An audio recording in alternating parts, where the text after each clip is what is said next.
कानपुर गांव का एक भोला भाला गरीब लेकिन हुनरमंद मोची था। वह अपनी पत्नी कलावती और बेटे कालू के साथ रहा करता था और मोची का काम किया करता था। लेकिन गांव में भी मॉडर्न चप्पल जूते आ जाने के कारण उसका धंधा बंद होने की कगार पर था, क्योंकि आजकल लोग नए नए डिजाइन के जूते व चप्पल पहनते थे और हाथ से बनाई हुई चप्पल उन्हें पसंद नहीं आती थी। ऐसे ही एक दिन कलावती सुंदर से कहती है, सुन रहे हो जी, कालू ने कल से कुछ खाया नहीं है, सूख कर कांटा हो गया है, घर में कुछ खाने को नहीं है। तो इसमें पूछना क्या था, साहब जी की दुकान से कुछ ले आती खाने के लिए। कल साहब जी की दुकान पर गई थी आटा लाने, लेकिन दुकानदार ने साफ मना कर दिया। बोला कि पहले का हिसाब चुकता करो, उसके बाद राशन मिलेगा। बात तो सही कह रहा है, साहब जी का बकाया ज्यादा हो भी गया है, पर क्या करें, कोई कस्टमर आता ही नहीं है दुकान पर। सब बगल के बाजार में खुले मॉल से मशीन से बने जूते ले आते हैं। तो शहर में जाकर ही कुछ काम क्यों नहीं करते? शहर में कमाई अच्छी है, क्यों ना वहीं चलें?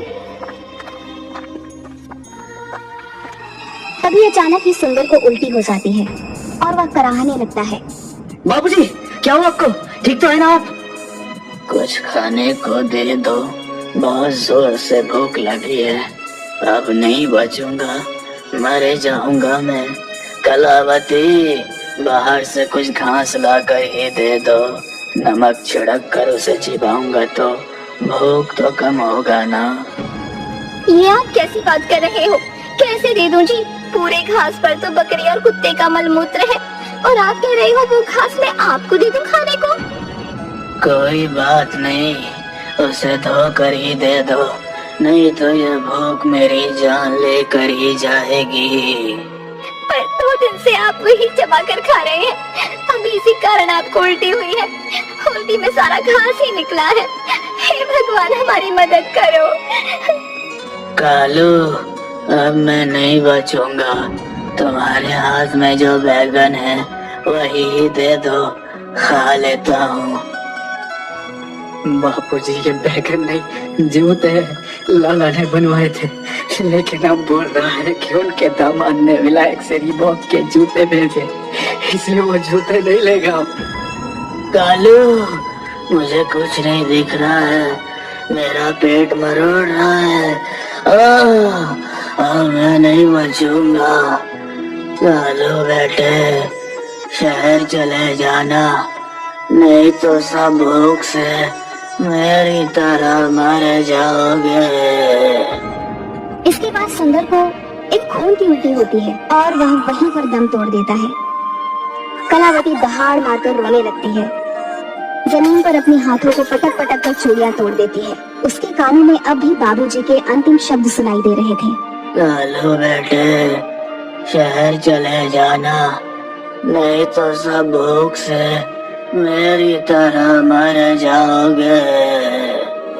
कालू पेड़ों की सूखी हुई पत्तियों और टहनियों को इकट्ठा कर किसी तरह सुंदर मोची का अंतिम संस्कार करता है और 13वें दिन 5 गाहों को खाना खिलाता है और अपनी माँ से कहता है, चलो माँ, अब हम शहर चल रहे हैं, वहीं रहेंगे। अगले दिन अपने घर, खेत, खलिहान को बेचकर वह शहर चला जाता है। यहाँ एक रूम किराए पर लेकर रहने लगता है। वहीं बगल के रूम में रहने वाला अय्यर नारियल पानी बेचता है और दूसरे रूम में चनाचूर बेचने वाला झगरू बंगाली रहता है। एक दिन, ओ दादा, अरे कहाँ से हो? जब से आए हो गुमशुदा चुपचाप बैठे रहते हो, कोई काम धंधा ढूंढे या नहीं? कहो तो मैं लगा दो काम। भैया, मैं बिहार से हूँ, जहाँ भी जाते हैं एक्सपीरियंस मांगता है। मेरे पास तो चमड़ी का चप्पल, जूता ऐसे बनाने का एक्सपीरियंस है, इस वजह से मुझे कोई काम नहीं दे रहा है और अब समझ नहीं आ रहा कि क्या करूँ, कैसे गुजारा होगा इस शहर में। हैं? मेरा नाम है अय्यर पानी वाला, जूता ही बनाओ तुम, सफेद हो या काला, ये मॉल सब में जल्दी लगेगा ताला, क्योंकि हो रहा है गड़बड़ छाला। कैसे करूँ स्टार्टर भाया, कोई नहीं दे रहा लोन, बैंक हो या लाला। कोई नहीं भाया, लोन देगा तुम्हें अय्यर पानी वाला, एडवर्टाइजिंग करेगा झबरू चनाचूरा वाला। भाया, मैं खूब मेहनत करूंगा और ईमानदारी से काम करूंगा, जल्दी ही तुम लोगों का पैसा लौटाने को कोशिश करूंगा। ओ दादा, ईमानदारी की बीमारी को बंद करो ताड़ाताड़ी। जैसे पैसेंजर वैसे चलाओ गाड़ी, तभी चमकेगा बिजनेस तुम्हारी। झबरू बंगाली और अय्यर नारियल पानी वाले से लोन लेकर कालू मोची एक छोटा सा दुकान सुंदर शू स्टोर खोल देता है। उसके जूते सुंदर और टिकाऊ होते हैं। जल्द ही वह शहर के कस्टमर्स के टेस्ट और डिमांड को पहचान जाता है और उन्हें पसंद आए ऐसे जूते बनाने लगता है। अय्यर नारियल पानी वाला और झबरू चनाचूर वाला बिजनेस बढ़ाने में उसकी मदद करते हैं। आ जाए, अपने साइज के जूते ले जाए। सुंदर से $1 सस्ता, झटपट नाप दे जो रास्ता। भाई मेरे साइज के जूते यहाँ मिलेंगे क्या? मुझे भी जूते बनवाने हैं। मोटे पतले हो या पहलवान, या हो कहीं के वो सुल्तान, सबके लिए यहाँ जूता है श्रीमान। जाओ जाओ अंदर जाओ, सब है हमारे पास। आइए पहलवान जी, आप लोगों की मजबूती को ध्यान में रखकर मैंने इस जूते में गेंडे का चमड़ा यूज किया है। ये देखिए, बिल्कुल आपके लिए ही बना है ये जूता। अच्छा, जूता नहीं फटेगा इसका कोई गारंटी मिलेगा क्या? मेरे जूते हर 5 महीने में फट जाते हैं। मैं इस बात से बहुत परेशान हूँ। कितना ही महंगा जूता ले लूं, कोई भी नहीं टिकता है। तुम्हारे जूते की क्या गारंटी है? कुछ महंगा पड़ेगा लेकिन 1 साल की गारंटी मिलेगी। इस बीच अगर जूता फट गया तो दूसरा मिलेगा। कोई बात नहीं, मुझे बस जूते अच्छे चाहिए। पैसे की कोई दिक्कत नहीं है। बताओ कितने लगेंगे? जी 22,000 की एक, लेकिन आप नेशनल लेवल के पहलवान हैं, इसलिए 15,000 दे दीजिए। ठीक है जी, जूते पैक कर दो। बस अभी पैक कर देते हैं जी, अगली बार जरूर आइएगा।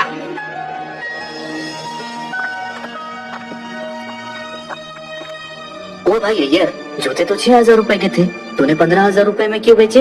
ये तो धोखा हुआ ना। और मैं इसे धोखा देकर काम नहीं करूंगा, क्योंकि मैंने दुकान अपने बापों के नाम पर ली है और मैं उनका नाम खराब नहीं करूंगा। देख भाया, हम कोई धोखा नहीं दे रहे। सुनो, वो ठहरा पहलवान, जूते फट गए तो दूसरा जूता मुंह फट में ले जाएगा, इसलिए तो 2 जूते से ज्यादा दाम मैंने पहले ले लिए। अब अगर आया तो 1 जूता दे देना, बस तुम्हारे 2-2 जूते भी एक साथ निकल गए। फिर तो ठीक है, वैसे आइडिया तो सही है लेकिन तरीका गलत है। दादा, आप बहुत भोले हो। इसी जूते को मॉल में या शोरूम में 20,000 से 22,000 रुपए में बेचेंगे, जिसमें advertising charges, staff charges, AC charges आदि एक कर लेंगे। आप दादा बढ़िया और मजबूत टिकाऊ सामान दे रहे हो, इतना पैसा तो लेना ही चाहिए। अरे सर, इसमें कोई चीटिंग नहीं है सर, इसे सेल्स स्किल्स कहते हैं। बड़े बड़े ब्रांड भी 200 रुपए के सामान को 2,000 रुपए में बेचते हैं। बड़े बड़े सेलिब्रिटी से ऐड करवाते हैं और पैसे हमसे दिलवाते हैं। ऐसे ही धंधा किया जाता है। अभी तुम इस शहर में नए हो, धीरे धीरे सब सीख जाओगे।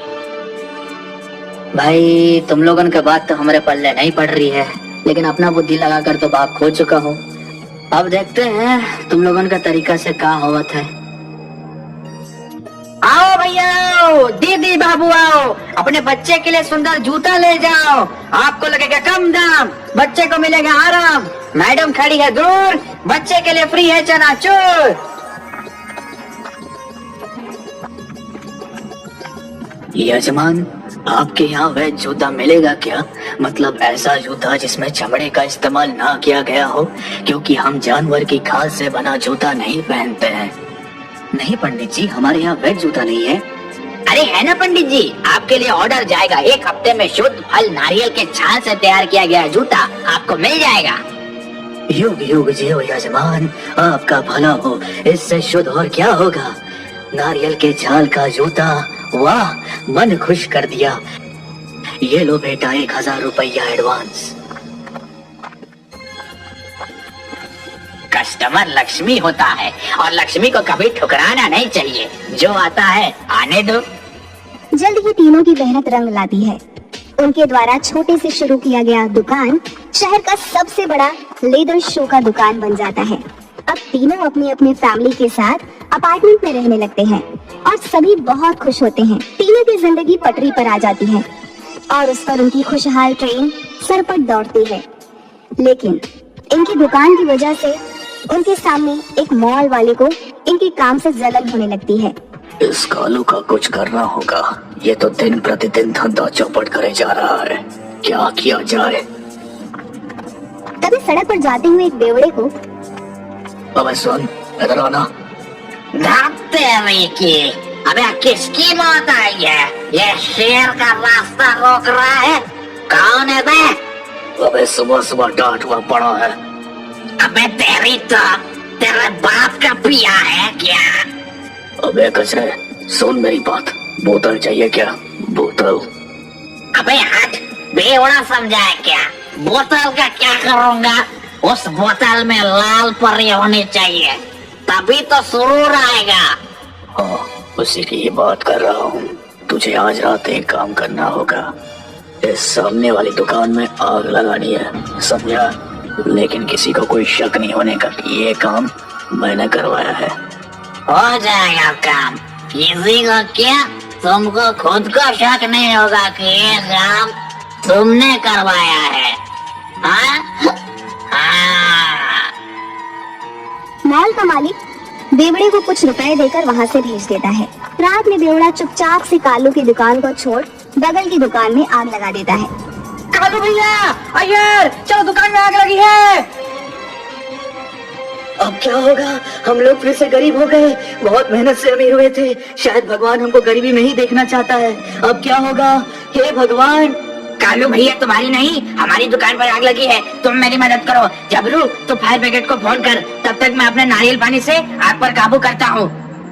हेलो, फायर ब्रिगेड स्टेशन से बोल रहे हैं? दादा सोए क्यों हो? जल्दी जाग, हमारी दुकान में लगी है आग। उड़ी बाबा, तड़ी तरह वहाँ से भाग, जल्दी आओ, आग बुझाओ। जबरू, इधर उधर से बाल्टी लेकर आ, यहाँ आग की लपटें ज्यादा उठ रही हैं, जल्दी से पानी लाओ। ये लो बाल्टी, मैं पानी लेकर आता हूँ।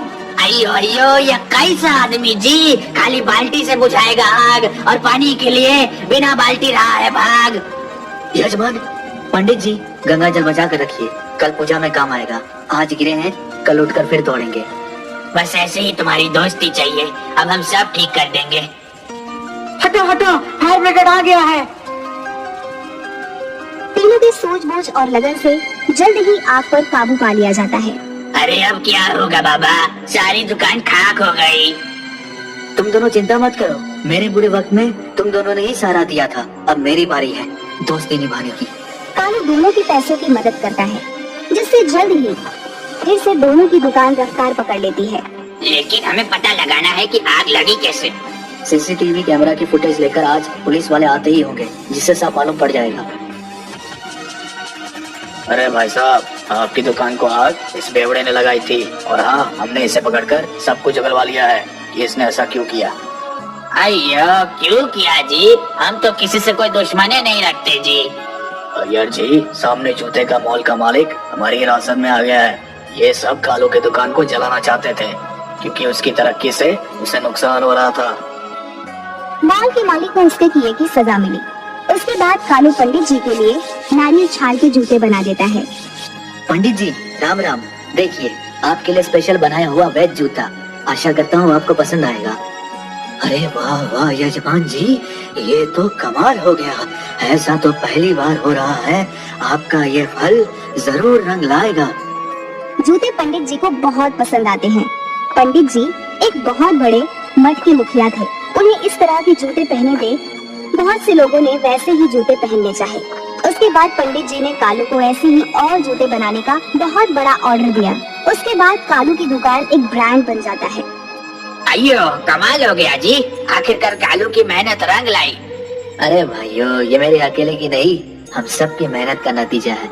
आप सबका बहुत बहुत धन्यवाद। कालू के नारियल की छाल के बने जूते सब जगह प्रसिद्ध हो गए और देखते ही देखते उनका व्यापार आसमान